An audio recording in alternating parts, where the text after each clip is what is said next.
வணக்கம். இன்னைக்கு நம்ம பார்க்க போறது கருவேப்பிலை சட்னி எப்படி செய்யறதுன்னு தாங்க. அதாவது கருவேப்பிலையில நிறைய மருத்துவ குணங்கள் இருக்கு. கால்சியம், மேங்கனைஸ், அயன் போல பல சத்துக்கள் இருக்கு. இதை சாப்பிட்றதுனால நம்மளுக்கு சுகர், பிரஷர், கொலஸ்ட்ரால் இது எல்லாத்தையுமே நம்ம கண்ட்ரோல்ல வச்சுக்க முடியுது. அது மட்டும் இல்லாம இது முடி வளர்ச்சிக்கு ரொம்பவே நல்லது. பொதுவாக இந்த கருவேப்பிலையே நம்ம ஓரமாக தூக்கி வச்சிடறோம். அதுக்கு பதிலாக இது மாதிரி சட்னியை நம்ம அரைச்சி சாப்பிட்டோம்னா இதோட சத்து ரொம்ப முழுமையாக நம்மளுக்கு வந்து சேரும். அதனால வாங்க இது எப்படி செய்யறதுன்னு பார்க்கலாம். ஒரு வானல் எடுத்துக்கோங்க. அதில் கொஞ்சமாக எண்ணெய் ஊற்றிக்கோங்க. எண்ணெய் காஞ்சோன்னு உளுந்தம் பருப்பு 1 ஸ்பூன் சேர்த்திக்கோங்க.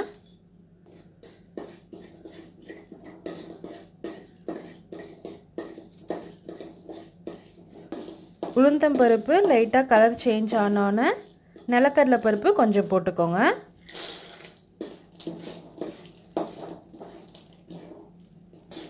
கூட கொஞ்சம் காஞ்ச மிளகாய் சேர்த்திக்கோங்க.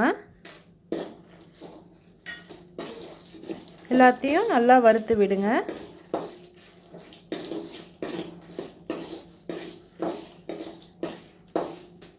இதை நல்லா வறுத்தோன்னே நம்ம தனியாக எடுத்து வச்சுக்கலாம். எடுத்துட்டு அதே வானலில் இன்னும் கொஞ்சம் எண்ணெய் ஊற்றிக்கோங்க.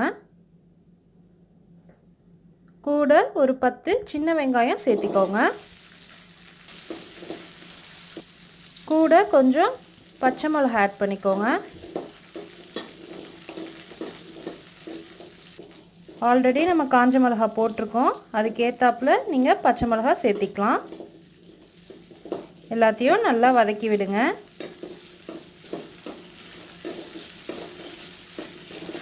நல்லா வதங்கினோன்னே அரை மூடி தேங்காய் சின்ன சின்னதாக கட் பண்ணி எடுத்து வச்சுருக்கோம். அதையும் சேர்த்தியாச்சு. நல்லா வதக்கிக்கோங்க.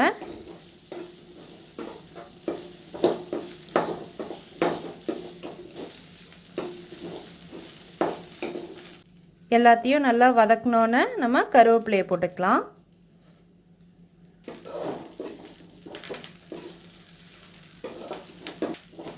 நல்லா வதக்கிக்கோங்க.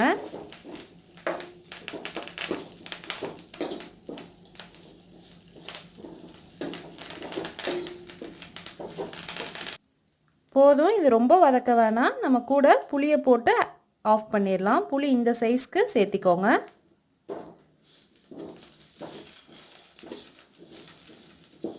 அவ்வளோதான், அடுப்பு ஆஃப் பண்ணிடுங்க. இப்போ இதை நம்ம ஆற விட்டு அரைச்சிக்கலாம். இப்போது வறுத்து வச்சுருக்க எல்லாத்தையும் நம்ம அரைச்சிக்கலாம்.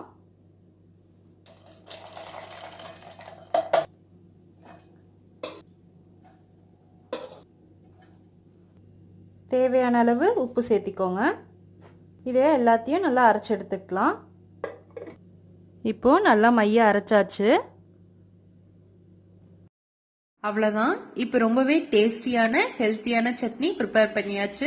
இது மாதிரி நீங்களும் வீட்டில் செஞ்சு பார்த்து எப்படி இருக்குன்னு கமெண்ட்ஸில் சொல்லுங்கள். மறக்காமல் நம்ம சேனலை சப்ஸ்கிரைப் பண்ணிக்கோங்க.